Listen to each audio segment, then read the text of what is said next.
தம்புள்ளை நகரிலுள்ள கையடக்க தொலைபேசி கடையொன்றிலிருந்து கைத்தொலைபேசி மற்றும் உபகரணங்கள் திருடியமை தொடர்பில் சமூக ஊடகங்களில் பரவி வரும் காணொளியை உடன் அகற்றுமாறு அறிவிக்கப்பட்டுள்ளது.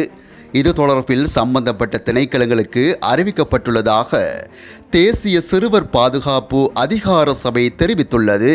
குறித்த காணொளியில் சிறுவன் உள்ளமையினால் காணொளியை நீக்குமாறு பணிப்புரை விடுக்கப்பட்டதாக அதன் தலைவரும் சிரேஷ்ட விரிவுரையாளருமான உதயகுமார அமரசிங்க தெரிவித்துள்ளார். 2 பெண்கள் சிறுவன் ஒருவருடன் கையடக்க தொலைபேசி கடைக்கு சென்று தொலைபேசி மற்றும் பொருட்களை திருடிச் சென்றுள்ளனர். சமூக ஊடகங்களில் சிறுவனின் உருவம் அடங்கிய காணொளி பரவல் தொடர்பில் மேற்கொண்ட விசாரணையின் போதே தேசிய சிறுவர் பாதுகாப்பு அதிகார சபையின் தலைவர் இவ்வாறு தெரிவித்துள்ளார்.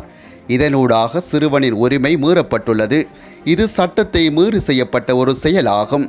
ஒரு குற்றச்செயல் தொடர்பாக சமூக ஊடகங்கள் மூலம் சிறுவர்கள் தொடர்பான அல்லது சந்தேகப்படும்படியான படங்களை பரப்புவது நெறிமுறைக்கு புறம்பானது என அவர் மேலும் சுட்டிக்காட்டியுள்ளார்.